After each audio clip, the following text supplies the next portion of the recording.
Alrighty boys, welcome back once again to another video. How you guys doing? Guys, today we're going to be doing a little bit of a short, kind of fun little commentary, a little bit different from any of my traditional videos.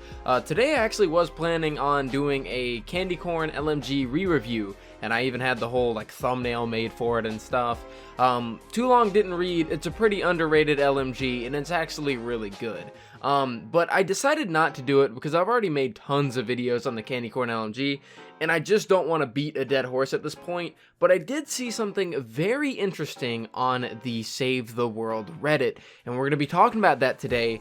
The thread was called, "I like the look of this. Save the World was top 10 of the most downloaded DLC and expansions last month on PS4. I also know it was on sale. At least it managed to reach the top 10. And this screenshot that he has posted here actually comes from the official blog.us PlayStation.com, the PlayStation blog, and it's called PlayStation Store October's Top Downloads. What it says is that some big new games launched in October, and 3 of those big new games topped the PS4 charts at PlayStation Store. Congratulations to Call of Duty Modern Warfare, Ghost Recon Breakpoint, and The Outer Worlds. No big surprises elsewhere, as Beat Saber and Fortnite continue to dominate the PS, VR, and free-to-play playlists. Finally, Destiny 2 Shadowkeep claimed the number 2 spot on the DLC/expansion side, and there's 2 months left in this year/decade, so what are your predictions for November? And for those of you guys that don't know, the PS4 is the most popular console, like, ever right now, and it's kind of a big deal whenever they release these sort of lists on their website and on their blog and stuff, because it kind of gives you a, it allows you to gauge on, what's popular right now. So they have their list, right? They had the PS4 games, they had PSVR games, and they had the free-to-play games and DLCs and expansions. And in the DLCs and expansions, there is a lot of pretty interesting stuff. You're going to see a lot of Fortnite in this list, but towards the bottom, at the number 10 spot, you actually have Fortnite Save the World, the standard Founders Pack, just getting beat out by Beat Saber Panic at the Disco Music Pack, which, to be fair, Beat Saber is the most popular PSVR game in the world right now. Like, for PSVR, Beat Saber is the most popular game. So to be fair, Fortnite is being beat by one of the, most popular thingy things, but Fortnite Save the World, nonetheless, is a top 10 DLC expansion, or, top 10 expansion in the entirety of the PlayStation Marketplace, on the PlayStation Store. And in my opinion, this is some huge news, man. This is some really, really big news, and I just kind of wanted to put this in the spotlight today and just talk about it with you guys, because it at some point it makes me really happy, and it also really frustrates me at the exact same time, and I'll explain what I'm talking about. So it makes me happy because during October, we had the Storm King LTM in Battle Royale, and I made a whole commentary about this. I talked about why it's a good thing and why it's a bad thing, and how it was a little bit mishandled and all that kind of stuff.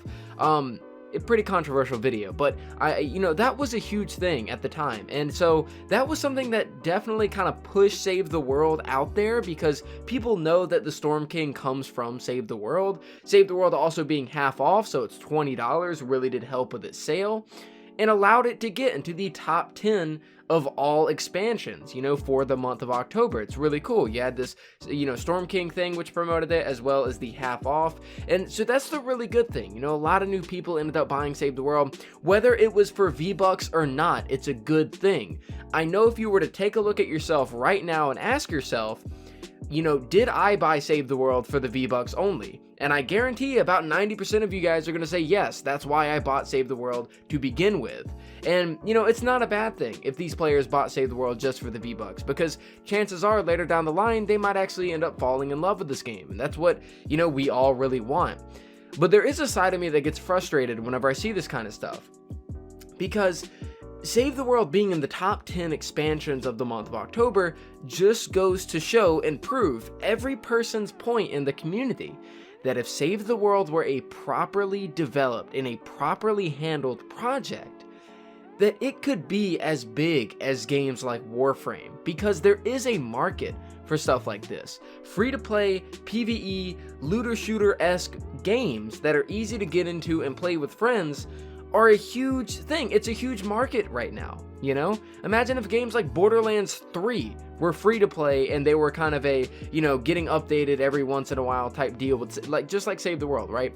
If they were one of those games that were live service instead of DLC based. Like, there is a huge market for PvE games that are live service and are easy to play and are easy to jump into and play with friends.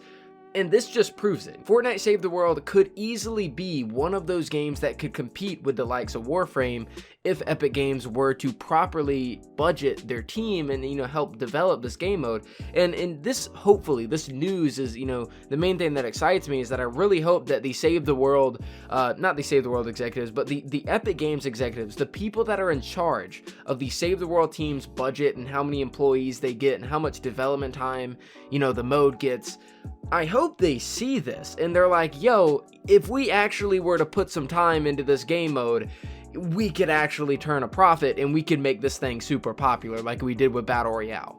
Because the way that things work is that Save the World was Fortnite, then they made Battle Royale blew up, they threw Save the World to the side, and they haven't really come back to touch it because they don't see that there's much of a profit involved. And, this is why I campaign so much for the locker, and I'm so glad that we're getting it in, a cosmetic item shop and stuff, but that's a whole different commentary.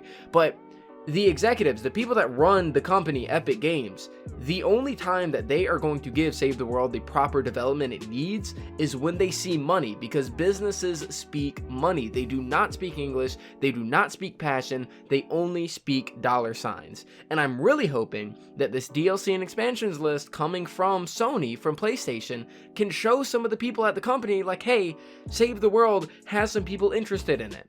And maybe these players that, some of them, whether they want to play Save the World because they like the Storm King and they like PvE a lot, or whether they're buying it for the V-Bucks, these are still going to be a large percentage of players that end up continuing to play Save the World, I just hope that the Epic executives can see this and be like, hey, our original project is starting to garner some attention. If we could put 2 cash cows in our bag instead of just 1, which is Battle Royale, we would be a lot better off. So hopefully this does speak volumes to the higher ups at the company of Epic Games, and maybe we might be seeing, some changes. We got the cosmetic system coming, we got the item shop, we got the locker. That's going to be a whole new avenue of monetization for this game.